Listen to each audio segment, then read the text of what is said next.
Hello, everyone, and welcome to another edition of the Quest for 9 podcast presented by the Hoosier Network. I'm Owen Graham, one of your hosts, joined by the lovely Peter Miller and Nicholas Abel.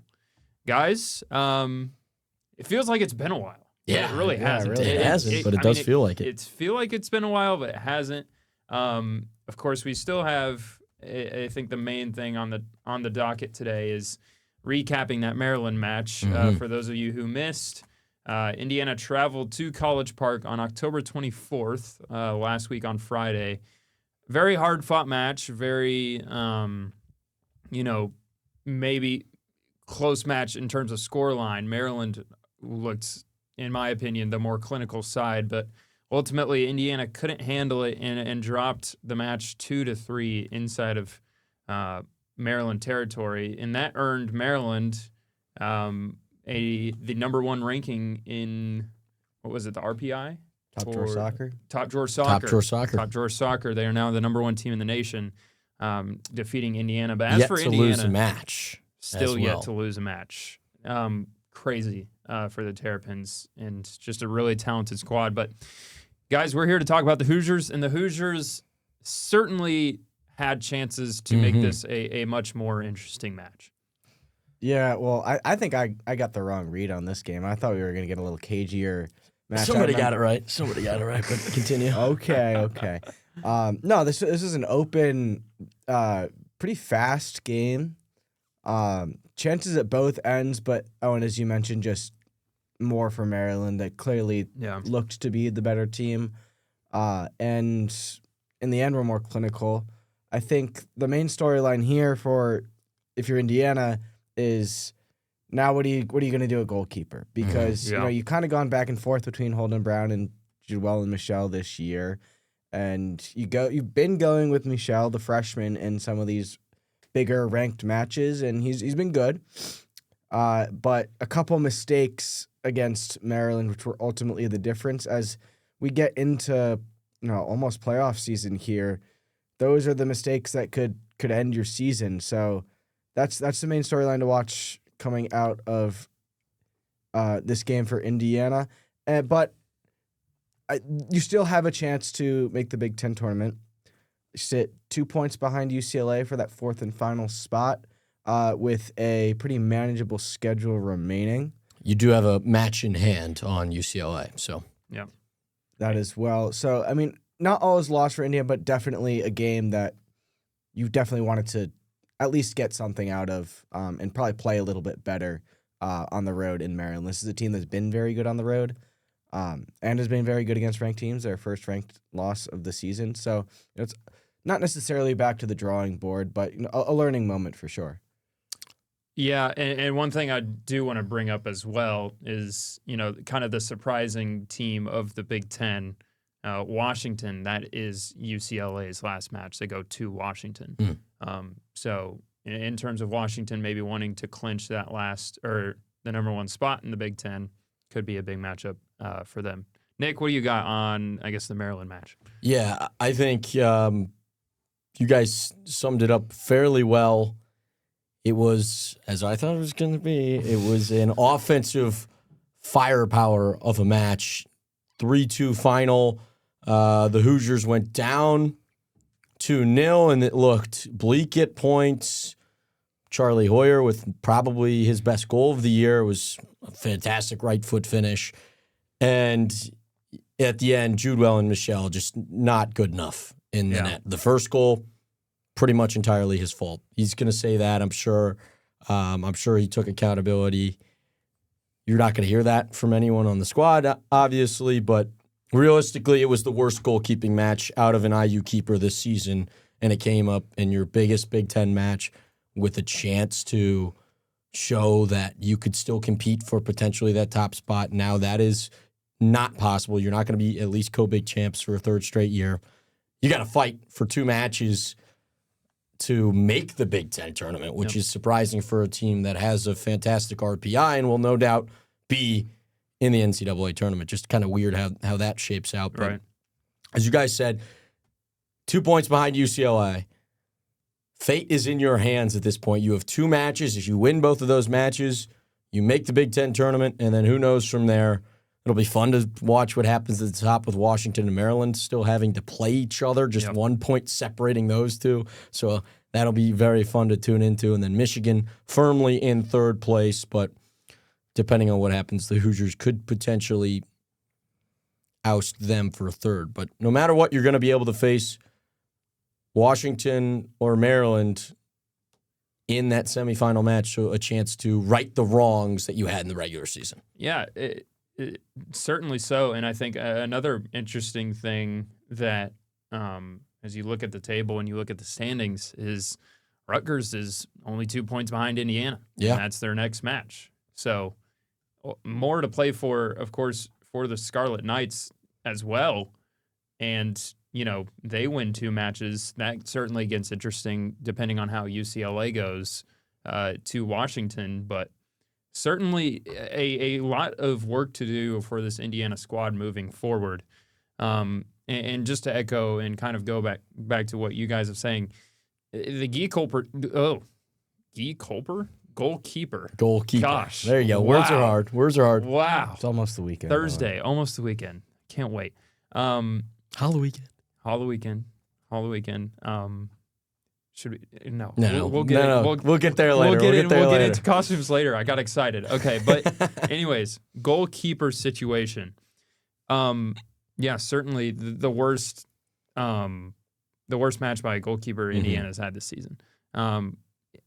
If you see the replay of that first goal, I mean, we were talking about it. It didn't really look like anything too difficult.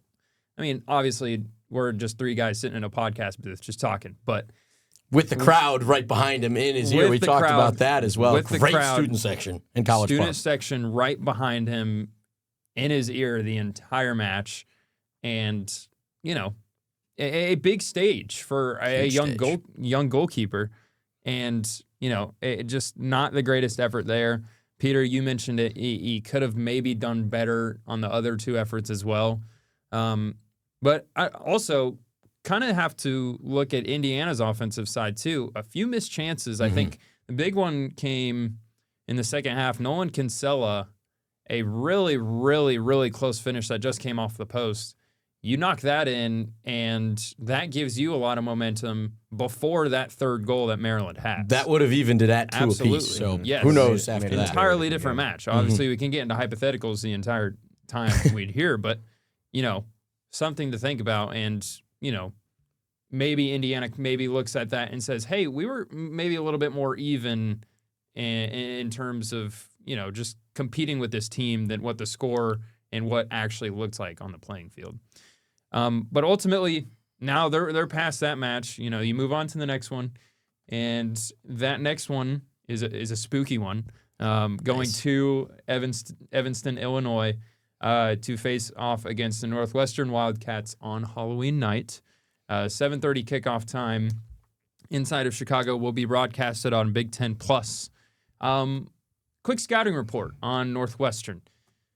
Is probably going to just take the season and look towards the next, because they sit tied for the bottom of the Big Ten with 5 points, 1-4-2 in conference play, overall record of 6-5-3.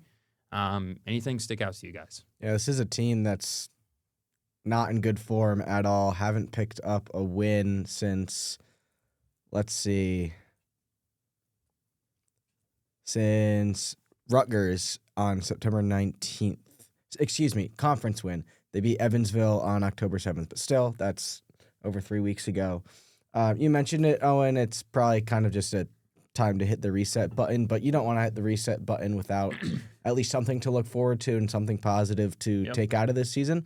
So Northwestern's going to be looking to take some positive from this season. Obviously, they got a home match against this Indiana team.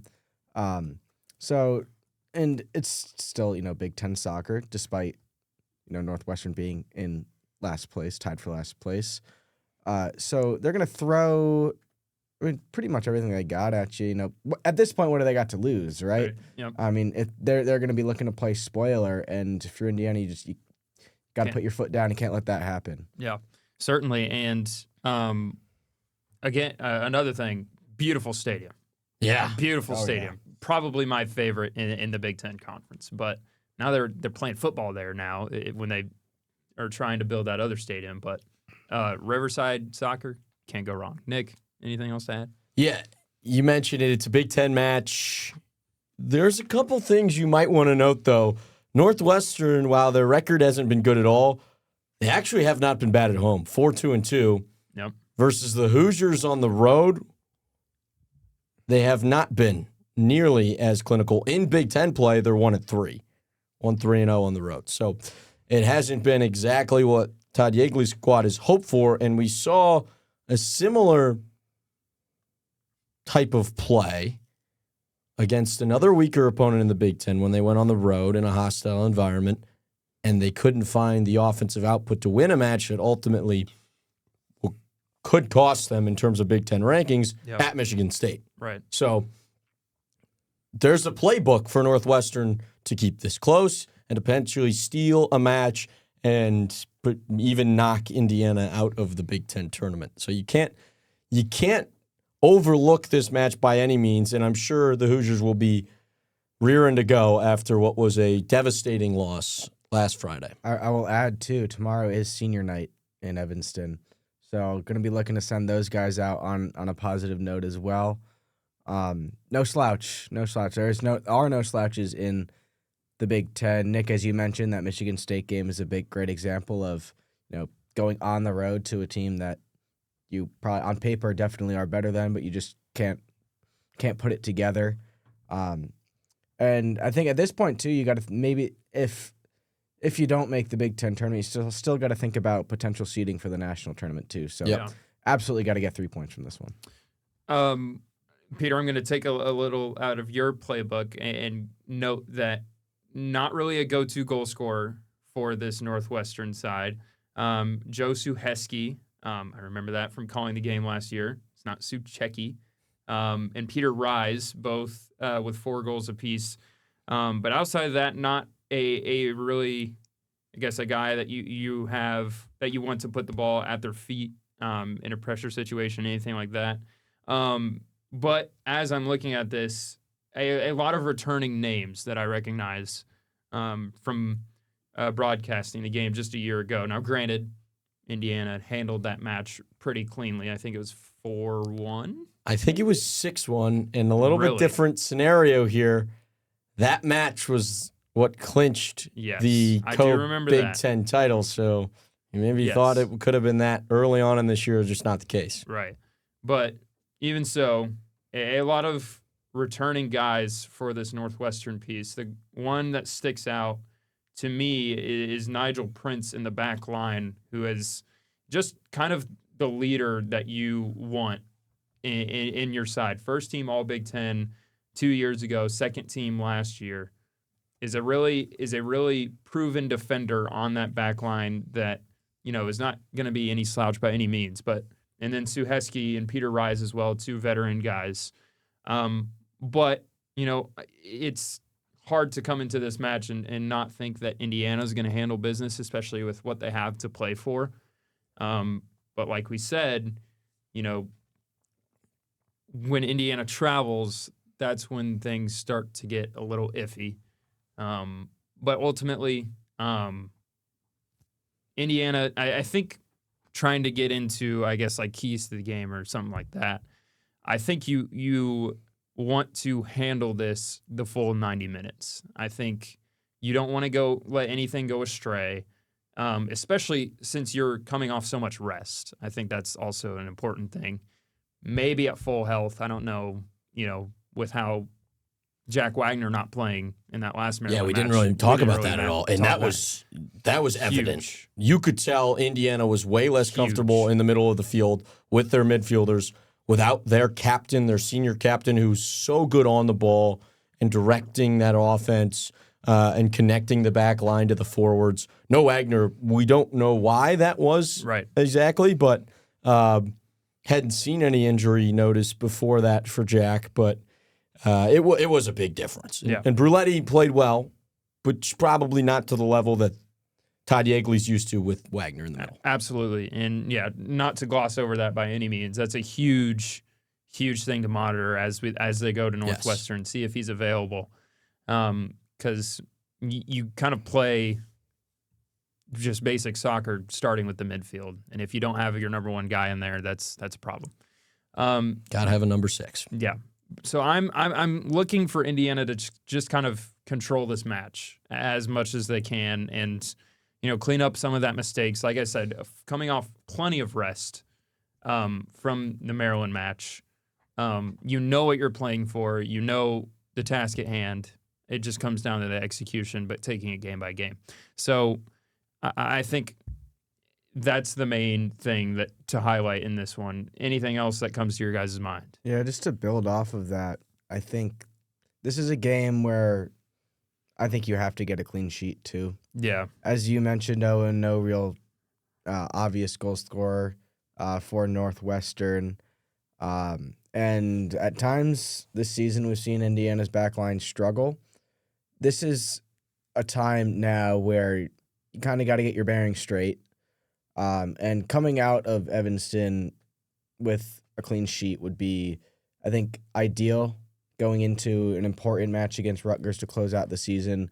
But not only for that game going forwards as well as you get into postseason play, because as we've mentioned, those single one mistake, you caught sleeping at the back post or, ball goes through your hands as the goalkeeper, those are the mistakes that are going to cost you a game. Yeah. So great chance to get a clean sheet, I think.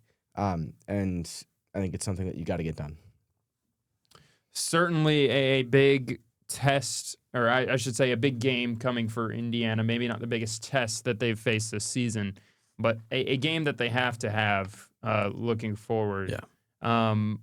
I did want to note, and I think we kind of glossed over this a little bit, and I think you kind of start looking towards that NCAA tournament.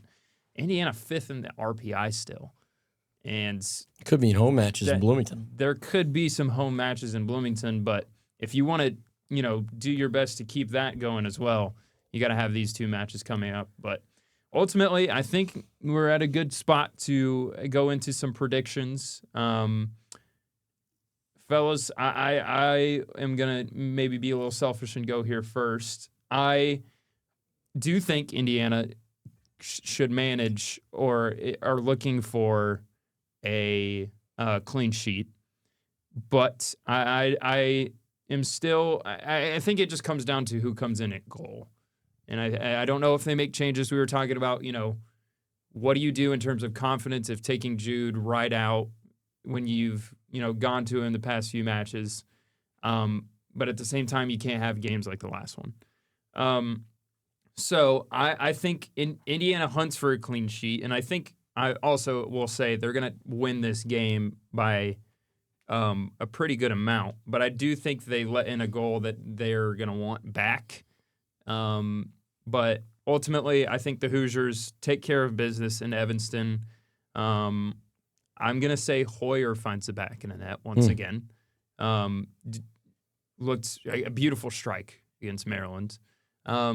I think you can go ahead and tack one on for Mr. Number 10, Palmer Olt himself. Who had another one at Maryland. Yes. And a good one, too. That's another Mac one. Herman run continues. Another one. I actually want to note that after we go our predictions, kind of maybe do a stat check-in with that as well. Leads the nation in goals. Tied for the lead.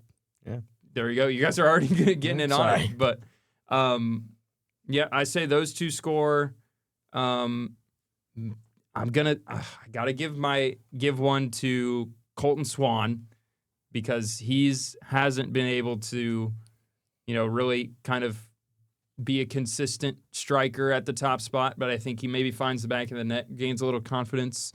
And then an even scoring bout. We have yet to see one from him for a while. Jacopo Fedrizzi. Give him a goal. He needs to find the back of the net once again as well. Maybe on a free kick. Because they've shown if it's on that kind of right side, they like him on that left foot.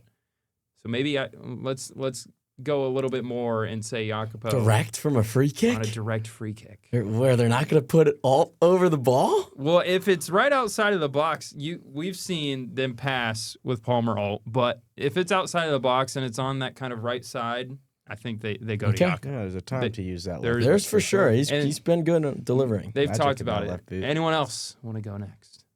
I can go. Go for it. I think Owen, you're right. We're gonna get probably a pretty controlling, stable performance from Indiana. I don't know if they'll score as many goals, but I do think they'll keep a clean sheet. I'm gonna go 2-0. 2-0. Excuse me, not no.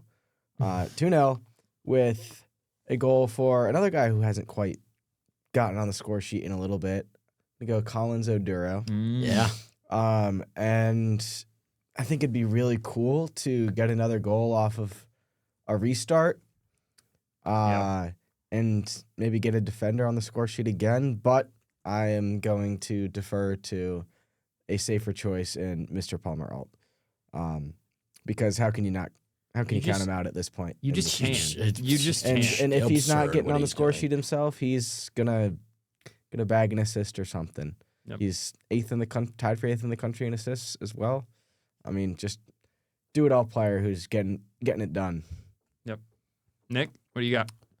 Yeah, something we didn't talk about really was Northwestern's last match, in which they should have drawn Michigan, who was ranked higher than Indiana, if not for an 87th minute penalty kick. So would have been a 1-1 match in Ann Arbor. So maybe Northwestern playing better soccer than we're giving them credit for, because they also drew Penn State and Michigan State, a team that Indiana lost to. So they're playing better than they started off, and yeah, it doesn't look great because it's a loss and 2 draws, but competitive soccer nonetheless. I agree with you guys. I think Indiana needs a 90-minute performance to reset the clock, understand that, hey, Maryland, we could have been better. We could have at very least taken a point out of that match, which would have probably felt like a win. I think they get 3 goals. I think they also do give up a goal, but I would like to see Judewell and Michelle in that. And I think just for his confidence, to see him look better than he did at Maryland, and a clean sheet would go a long way for that freshman goalkeeper.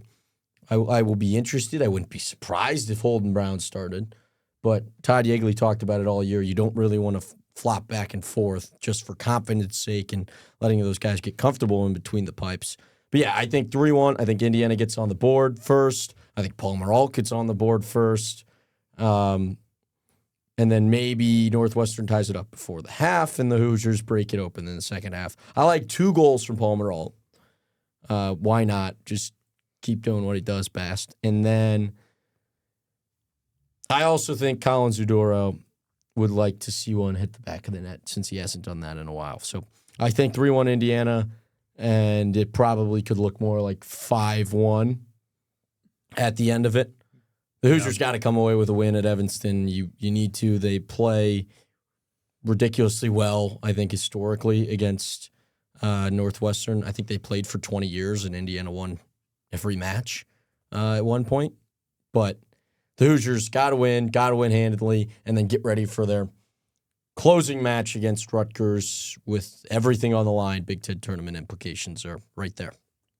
Well, 2 goals for Palmer Alt would basically put him as the front runner for the Mac Herman Trophy. If he's not as long as the already. Hoosiers play well and deep into November. If he's not already cemented as the front runner right now, I'm trying to pull up a few stats before we head out for today.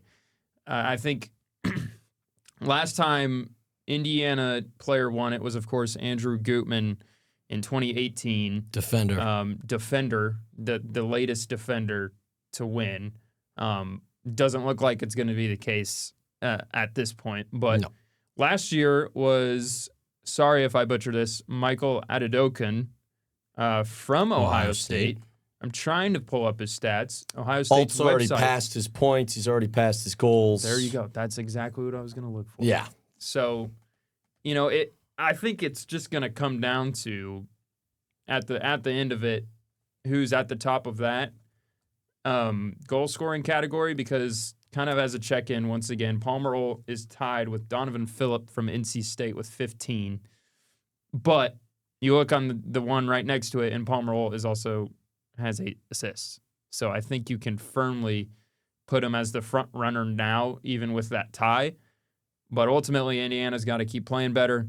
They certainly have the potential to do so with 2 very gettable matches, and then the Big Ten tournament, and then, of course, getting into postseason College Cup, which is, of course, the most fun time of soccer.